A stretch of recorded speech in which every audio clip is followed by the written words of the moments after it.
Hola, ¿qué tal? Soy Antonio Barrientos de la Universidad Politécnica de Madrid y estamos aquí de nuevo para abordar el vídeo 3.2 del capítulo de sistemas físicos y dinámica de sistemas y que corresponde al primer tipo de sistemas físicos que vamos a evaluar, que son los sistemas mecánicos. Advierto ya que es un vídeo que puede ser un poco largo porque he preferido meter en el mismo vídeo todos los contenidos de sistemas mecánicos y no partirlo en varios. No obstante, la primera parte es, yo creo, bastante sencilla. Luego hay un caso de algún sistema que nos puede crear algún quebradero de cabeza más y que nos obligará a reflexionar un poquito más, pero será solamente digamos, en un caso concreto. El desarrollo de la clase del vídeo va a ser de esta manera. En primer lugar, pues revisaremos los principios físicos que determinan el comportamiento de los sistemas mecánicos, básicamente la ley de Newton. En segundo lugar, plantearemos las ecuaciones para un caso concreto, para el caso más sencillo del sistema físico, y encontraremos su función de transferencia. Luego pasaremos a considerar otros casos, digamos, que complementan y que crean esta dificultad intelectual que decía de entender qué está pasando ahí en el caso de que tengamos acoplamientos de sistemas en serie en lugar de en paralelo. Y por último, pues haremos la dualidad con los sistemas, en lugar de traslación, con los sistemas de rotación, que esto va a ser muy sencillo y rápido de ver. Bueno, en cuanto a las ecuaciones, los principios físicos y las ecuaciones ligadas a ellos que fijan el comportamiento de los sistemas mecánicos, pues es sencillamente el equilibrio de fuerzas o pares en el caso de que sea rotación, es decir, las leyes de Newton. La expresión que tenéis ahí puesta, sumatorio de fuerzas igual a masa por aceleración, que es la que todos conocemos bien, hay que tener cuidado con ella, puesto que no es correcta estrictamente. Lo correcto es que sumatorio de fuerzas es igual a la derivada respecto del tiempo de la masa por la velocidad. Habitualmente la masa es constante, podemos sacar la masa fuera de esa derivada y entonces me queda, como tenemos aquí, la masa por aceleración. Pero hay casos en los cuales la masa no es constante. Ya hemos puesto en otra ocasión el ejemplo de un avión volando en el cual va consumiendo combustible, con lo cual su masa va cambiando a lo largo del tiempo. Entonces en esos casos la expresión correcta es derivada respecto del tiempo de la masa por la velocidad. Bueno, habitualmente, como digo, la masa la podemos considerar constante y la podemos escribir de esta manera. ¿Existe una alternativa a utilizar la mecánica de newtoniana para modelar el sistema, que es la basada en la mecánica lagrangiana? Esta se basa en obtener la energía cinética de cada una de las masas que intervienen en el sistema, también su energía potencial, restarla y obtener la función lagrangiana, y una vez obtenida, aplicar esta expresión que nos indica que cada una de las fuerzas o pares que intervienen en nuestro sistema es igual a, aquí hay que hacer estas derivadas, hay que coger la función lagrangiana y derivarla respecto de la derivada de cada señal, de cada variable. Por ejemplo, si tenemos una posición x1 y una posición x2, habrá que derivarla respecto de la velocidad 1 y de la velocidad 2. Una vez obtenidas estas derivadas, hay que derivar respecto del tiempo, restar a la derivada respecto de cada señal, respecto de cada posición, como decíamos en el ejemplo, y tendríamos ya la formulación de la expresión. En ocasiones a mí me resulta más cómodo utilizar esta formulación, por ejemplo, en los sistemas que son con varios grados de libertad, caso típico de robots con 2 o 3 grados de libertad, en los cuales me aparecen fuerzas acopladas, fuerzas de Coriolis, fuerzas centrífugas, y este tipo de formulación me es más directa que esta, que a veces me hace olvidar que tengo que incorporar algún término. Bueno, pues como digo, nos quedaremos con la expresión más habitual de sumatorio de fuerzas igual a masa por aceleración y vamos a ver qué elementos nos intervienen cuando trabajamos con los sistemas mecánicos. Bien, lo primero que vamos a tener son masas que al intentarse, cuando intentemos moverlas, van a generar una fuerza de inercia que se opone a ese movimiento. Va a oponerse cuanto más rápidamente queramos cambiar la velocidad, con más fuerza se va a oponer ese cambio. ¿Vale? Eso sería por las leyes de Newton. Entonces, el primer elemento van a ser masas que generan inercias. Un segundo elemento que vamos a encontrar van a ser resortes, muelles. Estos muelles generan una fuerza que intenta oponerse a que lo elonguemos o comprimamos. Va a tener una fuerza, que va a depender de una constante, K, proporcional a cuánto le comprimimos, o cuánto intentamos variar su posición natural, su posición de reposo. ¿Comprimimos o alargamos? Vamos a suponer que son simétricas y es la misma fuerza si lo comprimimos 1 centímetro que si lo alargamos 1 centímetro. El tercer elemento van a ser rozamientos viscosos. El rozamiento viscoso es el rozamiento que experimenta un cuerpo cuando se mueve dentro de un fluido y es un rozamiento que depende de la velocidad con la que se mueve. Sería el rozamiento que experimenta un torpedo cuando se mueve dentro del agua. Cuanto más rápido se intenta mover, más roza el agua contra él y más lo frena. También podría ser algo más cercano, es el rozamiento que tiene un vehículo, un coche, cuando se mueve al rozar con el aire. Como digo, es un rozamiento que depende de la velocidad, será v, la constante, por la velocidad. Cuando combinamos estos tres elementos, la inercia, el resorte y el rozamiento viscoso, por ejemplo, podemos combinar como tenemos en la figura, donde de una posición de referencia que no se mueve, un punto fijo, y a través de un rozamiento viscoso y de una constante, un resorte, tenemos nuestra masa. Y queremos, por ejemplo, estudiar qué le pasa, cómo evoluciona la posición de nuestra masa cuando aplicamos sobre ella una fuerza. Bueno, de manera equivalente, en el caso de que esa traslación tuviésemos sistemas de rotación, tendríamos que, en lugar de ser una masa de inercia, tendríamos un momento de inercia. En lugar de ser un resorte que trabaja compresión o elongación, sería un resorte que trabaja torsión. Y en lugar de tener un rozamiento viscoso, digamos algo que entra, un cilindro que entra, o un émbolo que entra y sale de un cilindro, podemos pensar pues, en el rozamiento que genera un cojinete que está sujetando un eje que intenta rotar. Cuando combinamos las tres cosas, pues tendríamos, por ejemplo, este esquema. Nuestro punto fijo, el resorte y nuestra masa de inercia, y nuestra masa está sujeta con un eje que está apoyada en un cojinete que introduce un cierto rozamiento. De lo mismo, aquí intentaríamos averiguar la relación entre el par que aplicamos, par torsor que aplicamos a la masa, y la posición angular, el ángulo θ1 que origina cuando estamos aplicando ese par. Bueno, vamos a empezar con los de traslación y vamos a plantearnos el caso más simple, que sería este que tenemos aquí. Tenemos una masa colgada de un resorte, con un rozamiento viscoso, que es este de aquí, con un peso, que es el peso de la masa, ejercemos una fuerza y queremos averiguar qué le pasa a esta masa, cómo se desplaza, la evolución de X, cuando esta fuerza ejercida es algo, por ejemplo, cuando tiramos de ella de manera constante o cuando tiramos y soltamos, cosas de ese estilo, ¿no? Entonces vamos a plantear las ecuaciones. Decíamos que partimos de aplicar el equilibrio de fuerzas, es decir, sumatorio de fuerzas, todas las fuerzas tienen que ser igual a cero, y entonces vamos a ver qué fuerzas intervienen aquí y qué expresión tiene cada una. La primera es la inercia. Ya hemos dicho que la inercia es una fuerza que se opone al movimiento y que estrictamente es igual a la derivada respecto del tiempo de la masa por la velocidad. En este caso, evidentemente, esta masa es constante y podremos sacar la masa fuera y nos quedará que la fuerza de inercia es la masa por la aceleración.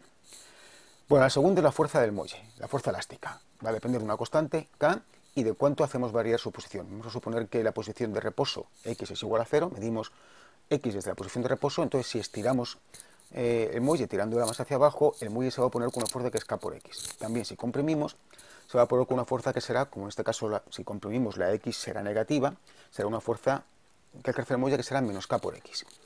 La tercera va a ser el rozamiento viscoso. Va a depender de la velocidad con la que nos queremos mover. Entonces va a ser B por X'.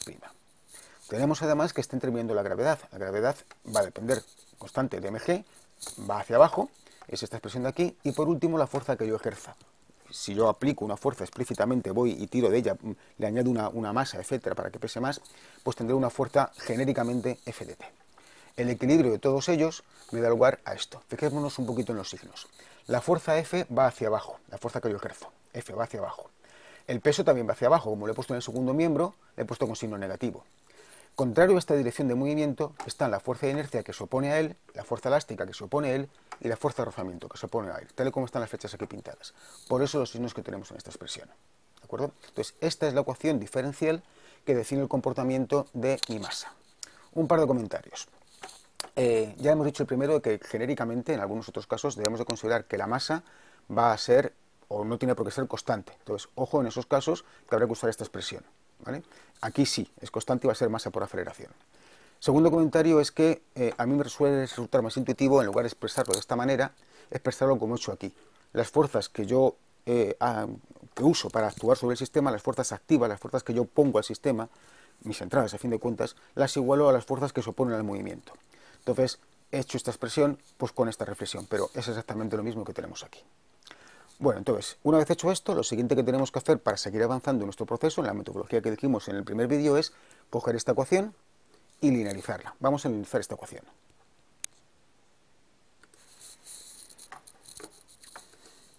Bueno, pues tenemos aquí nuestra ecuación no lineal, ecuación diferencial no lineal, y vamos a linearizarla. Las variables que tenemos son la fuerza, la posición, X, su velocidad y su aceleración. Cuando linearizamos esto tendremos que ir derivando respecto de cada variable, ¿vale? Recuerdo también que utilizamos la expresión de incremento para indicar el valor de la función menos el valor del punto de equilibrio. Tendríamos que comenzar calculando el punto de equilibrio, es decir, en qué condiciones tenemos la masa en reposo. Si nos fijamos, si estamos en equilibrio, si no aplicamos ninguna fuerza y si no se mueve, esto será 0, X segunda será 0, X' será 0 y tendremos que mi masa estará en una posición que es una distancia que será X igual a mg partido por k. Esa será la posición de equilibrio, el X sub 0, ¿vale? Bueno, en esa posición de equilibrio trabajamos ya con variables incrementales y linearizamos. Y tendremos algo tan sencillo como que la derivada de f respecto de f es 1 por el incremento de f, aquí lo mismo, y al derivar el g me desaparece. Es decir, la expresión lineal de esta es esta ecuación en la cual hemos cambiado las variables por incrementos y me ha desaparecido el término constante. Tenemos, por lo tanto, que esta ecuación diferencial ya linealizada me está indicando la relación entre el incremento de la fuerza, estaba aplicando una fuerza de 1 kilo y de repente tiro con más fuerza, o una fuerza de 0 y de repente tiro con una fuerza de 1 kilo, fuerza, y me relaciona esto, digo, con cómo evoluciona mi posición, ¿vale? Una advertencia, una llamada de atención, ¿no?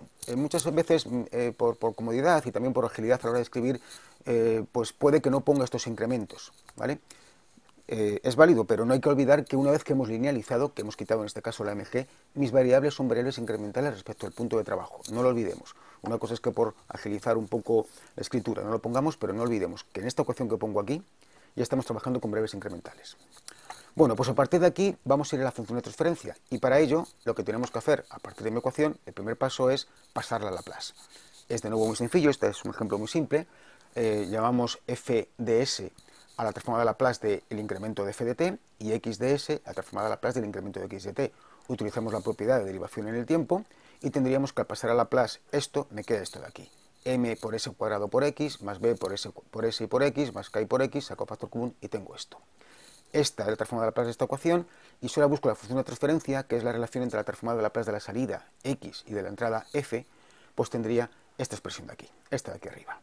Esta función de transferencia, escrita, o digamos, a partir de ella obtengo esto otro, que es que la salida, la transformada de Laplace de la salida es incremento de x de t, su transformada de Laplace x de s la puedo obtener a partir del incremento de f de t de su transformada de Laplace con esta expresión.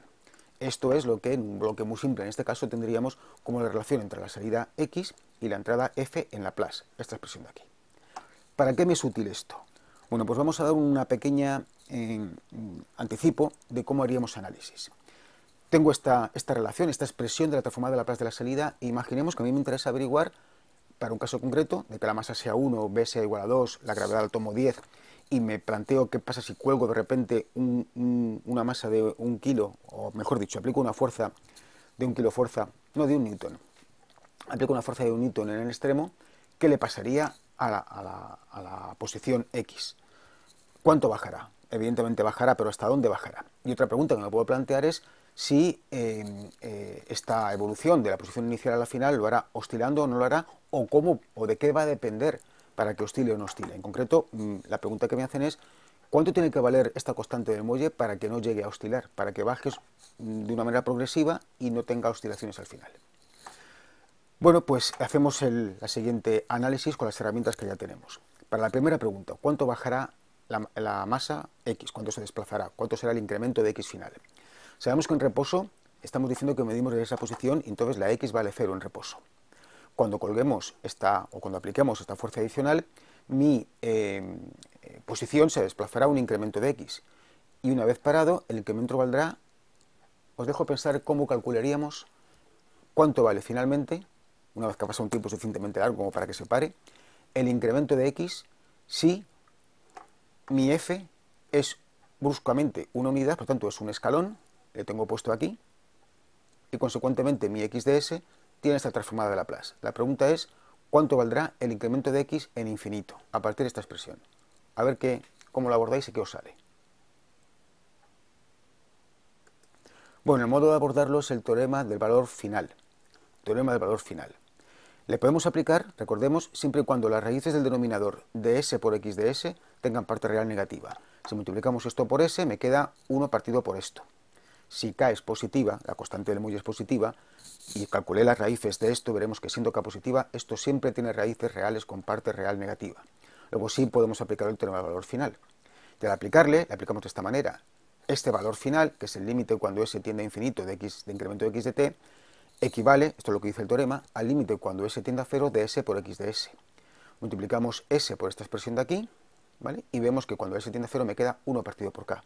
Si yo aplico una fuerza unitaria en la masa y espero a que se pare, voy a estirar, voy a hacer bajar mi masa del muelle hasta que la fuerza con la que yo tiro esa unidad equivale a la fuerza con la que se opone mi muelle. Y finalmente lo que se ha alargado va a ser 1 partido por k. Entonces, hemos respondido, hemos hecho un cierto análisis a la primera pregunta de cuánto bajará a partir de la expresión de x de s y con el teorema del valor final. Vamos a la segunda pregunta. ¿Qué condición tiene que tener el muelle K para que esa evolución desde la posición x igual a 0 hasta la nueva posición lo haga sin oscilar? Para ello sí que tendríamos que antitransformar. No vamos a llegar a hacerlo entero, pero sí vamos a plantear porque tenemos la respuesta ahí. Tendremos que coger esta expresión, antitransformarla y ver en qué condiciones hay términos senoidales, que son los que nos dan lugar a oscilaciones. Entonces, cogemos esto y descomponemos a fracciones simples. Evidentemente, las raíces de este denominador, aun siendo positivas, con parte real negativa, quiero decir, si la k es positiva, van a ser reales o complejas dependiendo de cuánto valga k. Entonces, vamos a tener que diferenciar esa situación. Si este polinomio característico denominador de la función de transferencia tiene un valor de k tal que las raíces son reales y diferentes, la descomposición de fracciones simples que haríamos de esta expresión sería esta. Si hay raíces dobles, descompondríamos de esta manera. Y si hay raíces complejas conjugadas, descompondríamos de esta manera. En cada uno de los casos, si antitransformamos, me dará lugar a esto. Si antitransformamos esta expresión, tendremos la a mayúscula por e elevado a menos at, la b mayúscula por b elevado a menos bt y la c por 1 y todo multiplicado por el escalón unitario. Si hay raíces reales dobles, tendríamos esta expresión, y si hay raíces complejas tendríamos esta expresión, donde aquí nos aparece el componente senoidal. Fijaros que aquí no hay oscilaciones, son solamente exponenciales. Pero aquí sí, hay una senoide que sube y baja. Entonces, es en este caso cuando puede haber oscilaciones, y este caso es cuando había raíces complejas conjugadas en mi polinomio característico. Por lo tanto, la respuesta a en qué condiciones deberá cumplir k será, para que no oscile, será que este polinomio tenga todas sus raíces reales, y eso equivale a decir que su discriminante, el discriminante de este polinomio de segundo grado, sea positivo. Cogemos este polinomio, calculamos su discriminante y forzamos a que sea positivo, este es el discriminante, le fuerza a que sea positivo y me sale que k tiene que ser menor o igual que 1. Mientras k sea menor o igual que 1, tendremos que el sistema, mi masa, no presenta oscilaciones cuando apliquemos una fuerza unitaria en su extremo. Bueno, pues este análisis ya digo que tendremos después herramientas cuando veamos el tema de análisis más compactas, más directas, para decir, o sea, todo esto que he razonado aquí lo sabremos y lo aplicaremos directamente, pero en este caso ya nos da una pista de cómo podemos utilizar la función de transferencia para que ante una entrada a escalón, en este caso, 1 partido por s, averiguemos cosas que le pasan a la salida. Bueno, vamos a cambiar un poquito el sistema y vamos a abordar un sistema que es también más muelle, pero de otra manera. Concretamente vamos a hacer lo siguiente.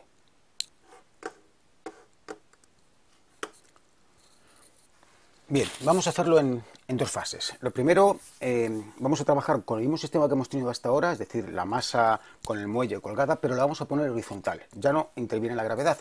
Tenemos esta superficie de aquí abajo de apoyo que hace que la gravedad esté, la fuerza de la gravedad esté soportada directamente por el apoyo. No hay gravedad, por lo tanto, ¿vale? Y seguimos teniendo, y esto es el matiz con lo que va a ser diferente con lo que vamos a ver después y se nos va a complicar, el rozamiento viscoso y el resorte en paralelo. Los dos están conectados en la parte de arriba y en la parte de abajo al mismo punto, ¿de acuerdo? Bueno, pues entonces la ecuación que en este caso rige el comportamiento, de nuevo es aplicar la ley de Newton, dice que la fuerza que aplicamos nosotros, en este caso le vamos a hacer que está apretando, a esta fuerza, a este movimiento que intenta originar la fuerza que aplicamos, se opone la inercia, masa por la aceleración, más el rozamiento viscoso, la v por la velocidad, más la constante del muelle. Si la fuerza fuese en otro sentido, tendríamos lo mismo, nada más que el muelle trabajaría tracción, etc. ¿Vale? Y con el mismo desarrollo de antes de linealizar, aquí no tenemos la mg, pero al linealizar trabajaríamos con incrementos, pues tendríamos esta relación entre la transformada de Laplace del incremento de f de t y la transformada de Laplace del incremento de x de t. Bien, entonces es la misma función de transferencia, al linealizar, la ecuación cambia en la mg, pero el mismo resultado. Como digo, esto es un paso intermedio porque lo que vamos a hacer ahora es lo siguiente. En lugar de tener la masa y el muelle en paralelo, los vamos a poner en serie, es decir, concretamente así. Bien, tenemos el elemento de rozamiento y conectado a él el muelle, con lo cual ya no comparten nada más que este punto. Los extremos izquierdo y derecho del sistema de amortiguamiento, del rozamiento y del muelle no están juntos. Entonces, lo que nos empieza a dificultar el problema es que ya tenemos dos posiciones. Esta posición, este punto, si queremos que estoy marcando aquí, x1, y este punto x2, son dos puntos que van a tener cada uno una evolución en el tiempo diferente. Bien, entonces vamos a ver cómo son las ecuaciones de aquí, que no son tan evidentes como en otro caso. Para ello vamos a descomponer o vamos a abordar las fuerzas que intervienen sobre este punto y sobre este punto. Empezamos con el punto de aquí, ¿vale? Sobre este punto, la posición x1, la distancia x1, se va a ver afectada de estas fuerzas. Por un lado, la fuerza F que yo estoy aplicando. Directamente F va a hacer que este punto varíe. Para moverlo va a tener que vencer a la inercia, masa por aceleración, más el rozamiento viscoso. El rozamiento viscoso va a ser lo que este émbolo se introduzca en este cilindro. Esta distancia va a ser x1, pero es que a su vez el cilindro por la derecha está cediendo. Por lo tanto, lo que va a introducirse realmente va a ser lo que empujamos por la izquierda menos lo que cede por la derecha, x1 menos x2, que es lo que tenemos aquí. Es decir, finalmente el émbolo se ha introducido en el cilindro una distancia que es x1 menos x2 y la velocidad será su derivada. Por lo tanto, el rozamiento viscoso que nos está produciendo este elemento de aquí va a ser esta expresión. Y sobre esta masa de aquí no está interviniendo directamente el muelle. Vamos ahora al otro punto de aquí. En este punto de aquí no estamos aplicando ninguna fuerza. Aquí estamos aplicando una fuerza F, por aquí no estamos aplicando ninguna fuerza. Por lo tanto, empezamos con 0 igual a. Ahora, imaginemos que este punto se está moviendo. No porque le aplique fuerza directamente yo con el dedo, sino como consecuencia del resto del sistema. Se está moviendo. Se está moviendo hacia la derecha, una distancia x2. Como consecuencia de que se mueva a la derecha una distancia x2, mi sistema de rozamiento intenta impedirlo. Intenta impedirlo frenándolo con una fuerza que va a ser B por lo que estamos sacándole, menos lo que la parte de la izquierda estaba cediendo. Luego lo que realmente está saliendo en este caso el émbolo del cilindro va a ser x2 menos x1 y la velocidad será su derivada. La fuerza de rozamiento viscoso que tenemos en este punto es B por lo que se mueve hacia la derecha menos lo que ha cedido por la izquierda. Y en cuanto al muelle, le estamos comprimiendo un valor que es x2. Luego tendremos esta fuerza de la constante elástica del muelle. Estas dos ecuaciones me muestran que hay dos grados de libertad, x1 y x2, y una entrada, F. Vamos a intentar ahora trabajar sobre ello y resolverlo. Como siempre, vamos a proceder a linealizar, pasar a Laplace, etc. Entonces, comenzando con la linealización.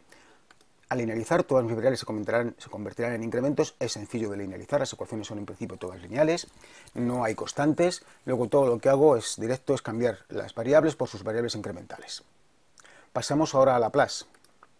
Y tengo que la f se convierte en f de s, la m por x, segunda derivada de x1 se convierte en ms cuadrado por x1, etc. Una vez agrupado y estructurado un poco las ecuaciones, me queda esta expresión.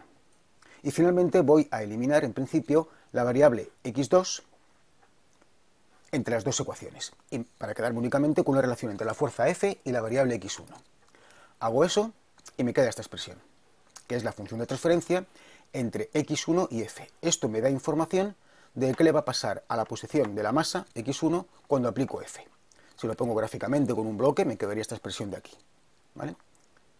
Bueno, pues ahora sobre esto, que ya tenemos la función de transferencia la función de transferencia entre x1 y F de este sistema de masa y muelle en serie, vamos a hacer de nuevo un cierto análisis.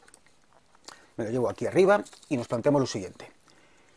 ¿Cuánto se desplazará finalmente x1 cuando en F1, cuando estábamos en reposo, no aplicábamos fuerza en F1 y de repente en F1 empezamos a aplicar una fuerza de una unidad? La pregunta es ¿cuánto se va a desplazar x1? ¿Hasta dónde llegará x1 cuando aplique la fuerza de una unidad? Voy a volver un poco para atrás para recordar o para pensar lo que pasaba con la masa y muelle en paralelo. Vuelvo al esquema de masa y muelle en paralelo, que era este, y si yo aplico aquí con un valor de fuerza F1, tendré la resistencia que pone el rozamiento, la resistencia que pone la inercia, pero finalmente cuando se ha parado, cuando todo se ha nivelado, no hay velocidad ni hay aceleración. Y me declararé que la fuerza con la que yo estoy aplicando se ve compensada íntegramente por el muelle. En ese momento que estamos ya parados, me estoy oponiendo al muelle. Por lo tanto, llegaré a un punto de equilibrio en el cual mi fuerza es igual a K por X.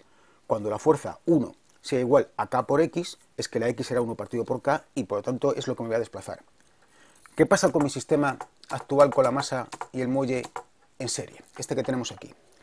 Pues que cuando yo aplique aquí la fuerza, esto no va a ser igual. Vamos primero a analizarlo matemáticamente, vamos a llegar a algo que puede ser un tanto sorprendente y después vamos a ver si físicamente responde a lo que nos parece no intuitivo, porque digo que no es evidente, pero sí podemos razonarlo. Bueno, pues pongo mi función de transferencia, esta de aquí, la pongo. Despejo cuánto vale x1 y me planteo que f sea un escalón unitario. Aquí tenemos ese escalón unitario. Bien. Y una vez que lo tengo puesto así, fijaros que lo que estoy haciendo en este siguiente punto es sacar la s, en esta siguiente igualdad, sacar aquí una s factor común. Tengo en el denominador s cubo, s cuadrado, s, saco factor común. Sobre esta expresión voy a utilizar los teoremas de valor inicial y final para responder a dos preguntas. La primera es ¿cuándo vale al principio? Ya sé que va a ser 0, cuando antes, justo en el momento en que empiezo a apretar, con la fuerza F, x1 está en su sitio, luego su incremento será 0. Y luego voy a aplicar el teorema de valor final para ver cuánto vale al final. Si aplico el teorema del valor inicial, que dice que el valor final, perdón, el valor inicial, el límite cuando t tiende a 0, es el límite cuando s tiende a infinito de s por x1 de s, aplico este límite aquí, multiplico por s, se me iría esta s con esta, y cuando la s tiende a infinito, fijaros que aquí tengo una constante, o sea, tengo b por s, perdón, la s tiende a infinito y abajo tengo una b por s cubo. Luego el denominador tiene mayor orden de magnitud que el numerador, esto tenderá a 0. Corresponde con la realidad. Cuando empiezo a apretar, el incremento inicialmente vale 0. Aplico el valor final y me quedo ahí parado.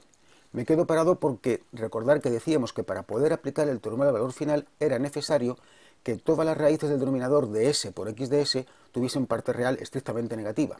Y aquí tenemos una raíz, la s se me iría con este, tengo una raíz del denominador que es s igual a 0. No es estrictamente negativa, es 0, no es negativa. Por lo tanto, no puedo aplicar el teorema del valor final.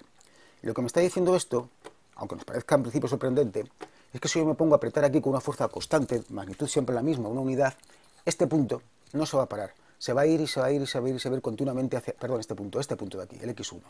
Se va a ir y se va a ir continuamente, constantemente hacia la derecha, hasta el infinito. A ver, hasta el infinito no va a poder ser porque tuvo aquí una pared y va a chocar. Pero si esta pared estuviese muy lejos, más lejos aún de lo que estáis pensando, seguiría yéndose hacia la derecha. ¿De acuerdo? Bueno, esto es lo que nos dice la matemática. Vamos a ver qué nos dice un poco la interpretación física de lo que está pasando.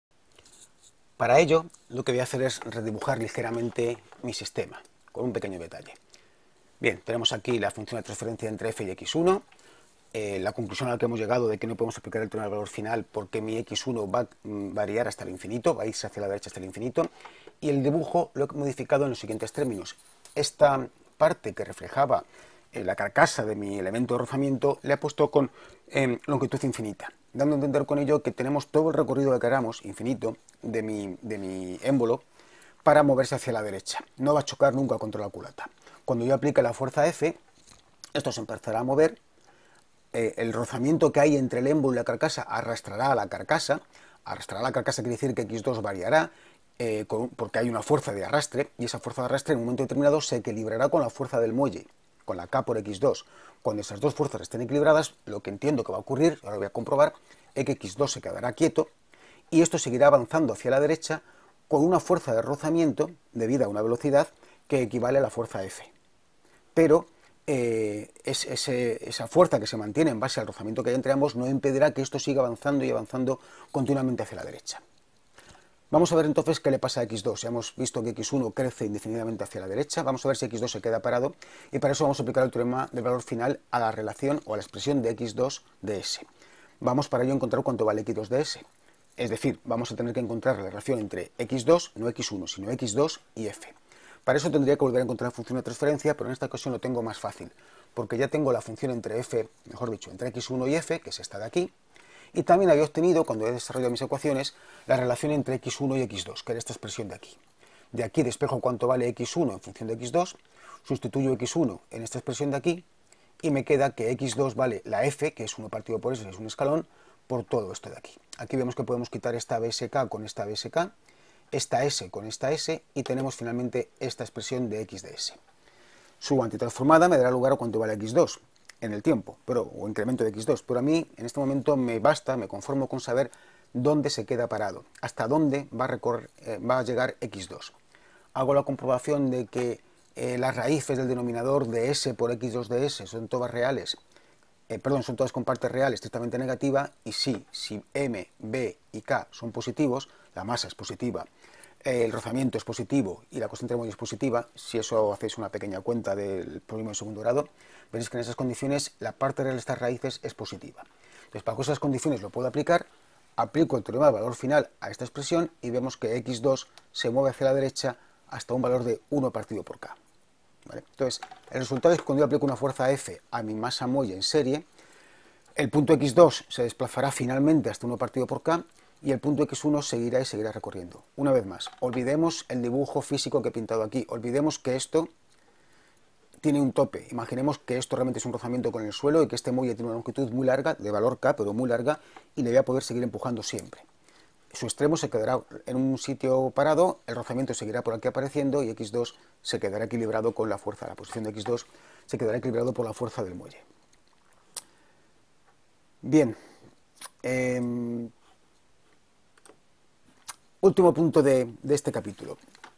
Considerar que tengamos, en lugar de elementos de traslación, elementos de rotación.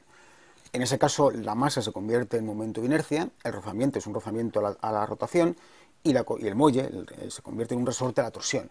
El equilibrio que tenemos que hacer no es un equilibrio de fuerzas, sino de pares. Entonces tendremos que el par que yo ejerzo tiene que vencer al par de inercia, momento de inercia por aceleración angular, el rozamiento viscoso de rotación, B por θ', y la constante elástica de mi resorte por el ángulo que hayamos retorcido el resorte.